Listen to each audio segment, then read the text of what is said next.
불법 입양 실태, 사회부 표선우 기자와 뉴스 추적해 보겠습니다. 표 기자, 우선 개인 입양 불법이잖아요. 그런데도 이렇게 쉽게 찾을 수 있었다고요? 네, 앞서 리포트에서도 보셨듯이 저희가 SNS에 개인 입양을 검색해봤더니 어렵지 않게 글을 찾을 수 있었습니다. 한 사례자는 첫째 딸을 키우고 있는데 생활고 때문에 한 명 더 키울 수 없다면서 산후조리와 출산 비용 등으로 400만 원을 요구했고요. 아유. 정식 입양 절차는 오래 걸려서 인터넷에 글을 올렸다며 입양 후엔 절대 연락하지 않겠다고 했습니다. 아니, 정식 입양이 얼마나 오래 걸리길래 이렇게 불법인 줄 알면서도 개인 입양을 하려는 겁니까? 네, 현행법상 정식 입양은 반드시 기관을 거쳐야 네. 합니다. 입양하려는 사람들이 부모 자격이 있는지 심사도 하고 입양 후에도 아이가 잘 지내는지 추적하고 관리하기 위해서인데요. 네. 그러려면 최소 6개월이 걸리다 보니 당장 출산을 한 사람들의 경우에는 인터넷의 신속성 또 익명성을 원하는구나 추론해 볼 수 있겠습니다.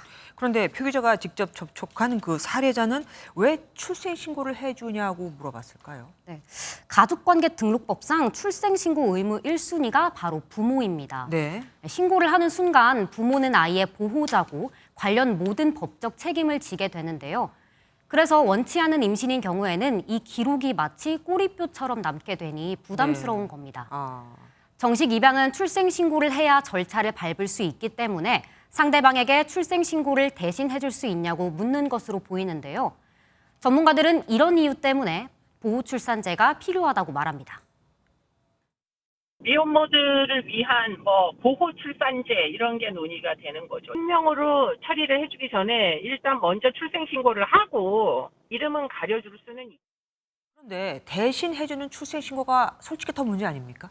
네, 맞습니다. 일단 불법 입양을 한 사람이 출생신고를 안 할 수도 있고요. 그렇죠. 아이들이 어떻게 지내는지 알 길도 없습니다. 또 신고를 한다고 해도 병원이 발급한 출생 증명서나 병원 밖 분만 과정에 참여한 사람의 서술서가 필요한데 이런 문서를 위조할 가능성도 있습니다. 이렇게 하다가 적발된 사람들은 얼마나 되고 그리고 처벌은 어떤 걸 받습니까? 네, 경찰청에 따르면 지난해 6명이 아동 매매 혐의로 적발이 됐습니다. 예. 입양기관을 통하지 않는 경우에는 3년 이하의 징역 또는 2천만 원 이하의 벌금형에 해당하고요. 만약 양측 간에 금전 거래가 있었을 경우에는 아동 매매 혐의로 10년 이하의 징역이 처해집니다. 아기의 평생 삶이 달린 문제인데 생각보다 굉장히 가볍네요. 지금까지 표선우 기자와 함께했습니다. 안녕하세요, 김주하입니다. 공정하고 신속한 MBN 뉴스 유튜브를 통해서도 만나보실 수 있습니다. 특히 더 많은 뉴스와 라이브를 보고 싶으시다면 오른쪽을 눌러서 구독하시면 됩니다. 어렵지 않죠? 빠르고 정확한 뉴스로 계속 찾아뵙겠습니다.